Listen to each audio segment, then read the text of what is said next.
Bagaimana nih kabarnya hari ini? Bertemu lagi dengan saya, Maria. Nah, kebetulan hari ini Maria sedang berada di gedung GNI. Teman-teman tahu kepanjangan dari GNI itu apa? Kepanjangan dari GNI yaitu Gedung Nasional Indonesia. Nah, teman-teman Spendela, kira-kira tahu nggak sih kita mau ngapain di sini? Kita di sini akan mengikuti seminar. Penasaran seminarnya gimana? Ikutin kita terus yuk!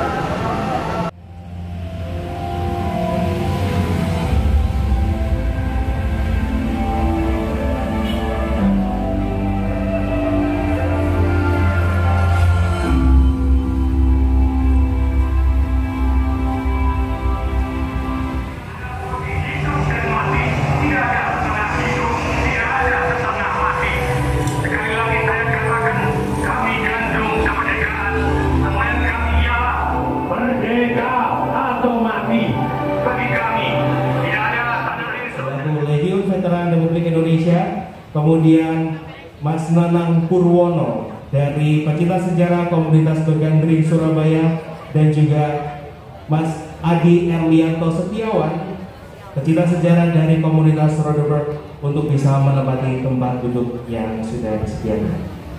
Dan pastinya acara ini berlangsung berkat dukungan dari pemerintah Kota Surabaya. Yang hadir hari ini ada Disbud Porapar, kemudian ada Satpol PP. Jadi Perang Dunia Kedua, Perang Dunia ada dua blok, blok Amerika, Prancis, dengan blok poros, blok NATO dengan blok poros. Blok poros hanya ada tiga, blok poros hanya Jepang, Jerman dan Italia. Ya.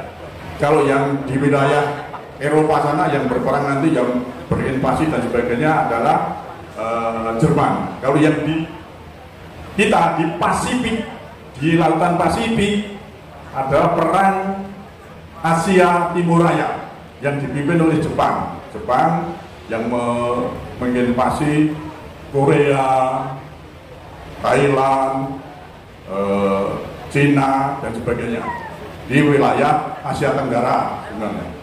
Ini yang dipilih Jepang. Kenapa saya ngomong gitu? Karena nanti biar tahu posisi di mana waktu itu kita merdeka. Jadi antara Perang Dunia II itu pada saat 15 Agustus 45, setelah Nagasaki dan Hiroshima dibom oleh sekutu, maka Jepang menyatakan menyerah.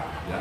Jadi tanggal 15 Agustus 45, setelah Hiroshima dan Nagasaki dibom oleh tentara sekutu, Jepang menyatakan menyerah. Arti tubuh pahlawan. Ayo, dari sektor mana? Ayo, mas-mas, adik-adik, bapak. Apa arti dari tubuh pahlawan? Ada pesan apa dari tubuh pahlawan untuk bangsa Indonesia? Tidak hanya untuk rakyat Surabaya. Semuanya menggambarkan tentang keberanian anak Surabaya, ya. Nilai-nilai pahlawanan. Secara fisik, monumen tubuh pahlawan itu sudah menyimbolkan tentang peristiwa 10 November, ya. Telah menggambarkan peristiwa 10 November. Secara fisik misalkan, kalau Anda perhatikan lekuk pada batang tubuh pahlawan itu jumlahnya 10, berarti tanggal 10. Lalu kalau kalian perhatikan ada sub silinder yang membentuk tingginya tubuh pahlawan, jumlahnya 11, berarti bulan November. Di bagian bawah ada gunungan emas lincip-lincip gitu ya, itu jumlahnya 19, berarti 1900. Tingginya ketika proses pembangunan kemarunya 45 meter, tetapi andang itu untuk anjing-anjing bangun ya, tangga ya, yang ditumpuk-tumpuk scaffolder zaman segitu ya, itu tidak bisa menjangkau sampai 45 meter, tapi dia lebih 40 meter.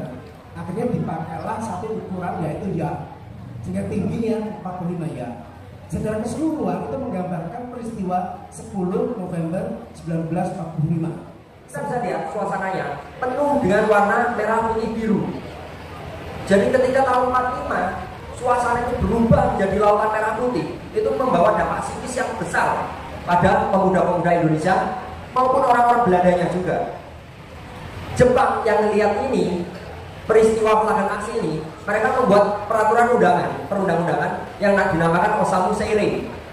Dia menulis aturan itu dilarang mengibarkan bendera merah putih biru.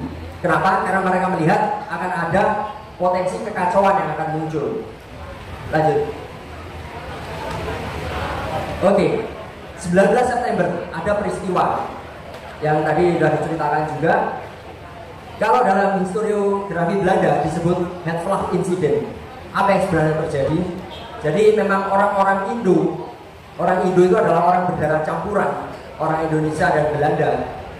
Mereka ini sebenarnya terpecah dari dua kelompok besar, yang pro Belanda dan pro Indonesia. Orang-orang yang pro Belanda ini bermarkas di Hotel Majapahit.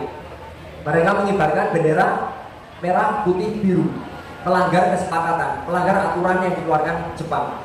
Kenapa mereka begitu berani? Karena beberapa hari sebelumnya turun pasukan payung dari Sekutu dan bermarkas di hotel ini. Mereka merasa ada dekengan, sehingga waktu awal mereka datang itu mereka sudah sangat arogan. Tepat di seberang bangunan ini.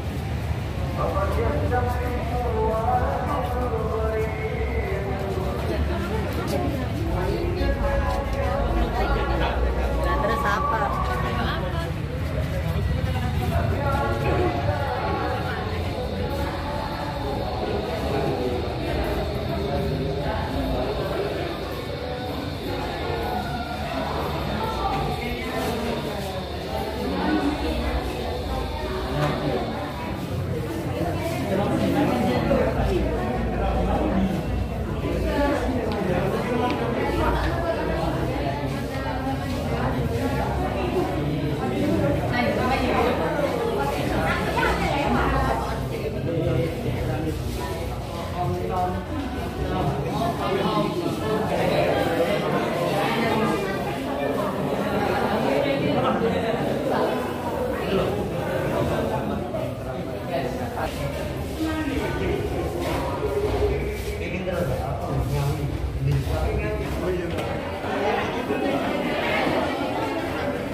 Nah, Sobat Spendela, sekarang kita bersama dua teman-teman Spendela.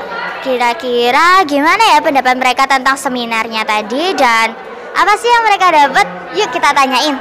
Yang pertama di sini ada siapa sih? Perkenalkan, nama saya Mikael Yosua Putra Risandi. Dari kelas berapa? Dari kelas 8A. Nah, kalau yang sebelahnya? Perkenalkan, nama saya Gladys Aska Wijaya, saya dari kelas 7E. Oke, di sini ada Yosua dan Gladys. Kira-kira menurut Yosua dulu nih, gimana pendapatnya tentang seminar tadi? Kira-kira seminar tadi itu bermanfaat gak sih? Kalau bermanfaat sih jelas iya ya.